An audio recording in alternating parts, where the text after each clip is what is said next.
नाम संघमित्रा बहुत इंपोर्टेंट नाम है, और दूसरी लड़की का नाम है चारुमती। ये बात भी हमको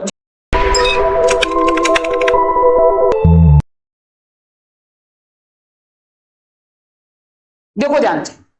अब अगला शासक कौन आता है मौर्य वंश में? अशोक, ये तीसरे नंबर का शासक। पहले पर कौन? चंद्रगुप्त मौर्य, जिसने मौर्य वंश की क्या करवाई? स्थापना। किसकी सहायता से करवाई? गुरु कौटिल्य की सहायता से। दूसरा व्यक्ति कौन आता है? बिंदुसार। बिंदुसार कौन है? चंद्रगुप्त मौर्य का पुत्र है, इस बात को भी याद रखेंगे। कौन सी पत्नी का पुत्र है? जिस पत्नी का नाम है दुर्धरा, दुर्धरा का पुत्र है ये, इसकी मां का नाम है दुर्धरा। आगे हम कंटिन्यू करते हैं। बिंदुसार का एक पुत्र हुआ है जिसका नाम क्या है? अशोक की मां का नाम सुभद्रांगी, जिसको क्या कह रहे हैं हम? धर्मा भी बोल रहे हैं। तो ये बात हमें अच्छे से लिंक हो जाना चाहिए। तो एक बिंदुसार का क्या है? पुत्र है, तीसरे नंबर का शासक आ गया।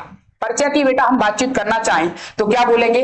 शासन काल इसका जो रहा 73 से लेके 32, 73 से लेके 32 तक रहा, तो आप अच्छे से जान पाएंगे इसके बारे में। जन्म की बात कर ले 304 ईसा पूर्व, बोले तो पाटलिपुत्र वर्तमान बिहार में हुआ था। इसका जन्म कहां हुआ? मगध चल कहां रहा था? पटना में। क्षेत्र वही तो था, पाटलिपुत्र इसकी राजधानी थी। स्वाभाविक सी बात है, वहां पर एक क्या होता है? इसका जन्म होता है। एक राजा के घर पर जन्म ले रहा है अशोक। जब जन्म हुआ तो एक राजा का पुत्र कहलाएगा, नाम के आगे राजकुमार लग जाएगा। बोलो लगेगा कि नहीं लगेगा? तो राजकुमार भी इसको कहा जाता है। आगे चलते हैं, नाम की बात कर लें। बौद्ध ग्रंथ में चंड अशोक या प्रचंड अशोक कहते हैं। क्या नाम दिया जाता है इसको? चंड अशोक। इसलिए इसको कहते हैं, इसने चंडी का रूप धारण किया था। एक युद्ध हुआ था, कहां का युद्ध? कौन से युद्ध में इसका मन द्रवित हो गया था? अरे मेरे योद्धाओं, कैसे लौट जाते हो भाई? कलिंग नाम का युद्ध हुआ था, और ये युद्ध बहुत भयानक हुआ था। इसमें काफी सेनाएं घायल हुई थी, काफी लोग मारे गए थे। और इस युद्ध का इतिहास इतना डेंजर रहा कि उस समय तक कोई भी युद्ध बेटा हो नहीं पाया। इसलिए इसको चंड नाम से जाना जाने लगा, प्रचंड नाम से जाना जाने लगा। नाम हो गया चंड अशोक और प्रचंड अशोक। बौद्ध ग्रंथ बोलते हैं, विष्णु पुराण में इसको अशोक वर्धन कहते हैं। अशोक का अभिलेख उसको क्या कहता है? देवा नाम प्रिय। बोलता है मैं देवताओं का प्रिय हूं, मुझे देवता बहुत पसंद करते हैं। ये कहता है कौन? अशोक बोलता है अपने आप में कि मैं देवताओं का क्या हूं? प्रिय हूं। एक किसके अभिलेख में लिखा है? खुद अशोक के अभिलेख में लिखा है। अशोक ने खुद इस बात को लिखा है। मास्की, गुर्जरा, नेत्र और उड़ेल गोलम में इसको क्या नाम दिया गया है? अशोक नाम दिया गया है। ये तमाम नाम आपके सामने आएंगे। फिर से इसको अशोक बोला गया। ब्राभु अभिलेख में भी इसको क्या बोला गया? स्वयं को मगध का राजा कहा गया। मैंने एक नाम भी पढ़ाया था, मगधाधिराज। इसके जब अभिलेख पढ़ा रहा था तब क्या पढ़ाया था मैंने?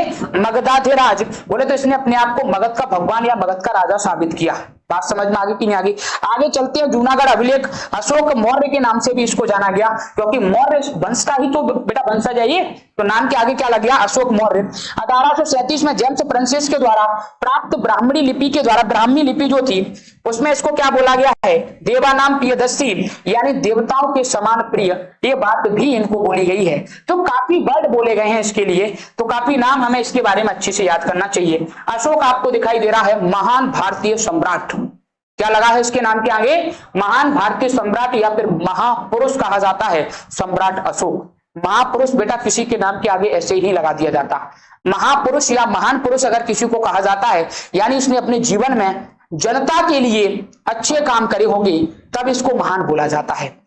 अपने आप में कोई भी महान हो सकता है, लेकिन दुनिया के लिए, जनता के लिए, समाज के लिए कोई व्यक्ति तभी महान हो सकता है जब उसने समाज या जनता या प्रजा के लिए कैसे काम करे हो? महान काम करे हो। ये बात हमको जानना चाहिए। क्यों? क्योंकि मैंने आपको बताया था, जैसे ही कलिंग का युद्ध होगा तो कलिंग के युद्ध के बाद इसका मन द्रवित हो जाता है, और इतना द्रवित हो जाता है ये व्यक्ति, ये बोलता है कि भाई इस साम्राज्य में युद्ध तो छोड़ो, युद्ध का यू दिखाई नहीं देना चाहिए, लड़ाई नहीं होनी चाहिए, झगड़ा नहीं होनी चाहिए। मैं तो कह रहा हूं इंसान तो पीछे की बात है मारना। इसने ये बात बोली कि जानवरों तक को क्षति नहीं होनी चाहिए। इतना बड़ा इसका हृदय परिवर्तित हो गया। तो हम क्या कह सकते हैं कि चंद्रगुप्त मौर्य इसी वजह से बाद में क्या बनता है? महान सम्राट बनता है, महापुरुष की लिस्ट में आता है।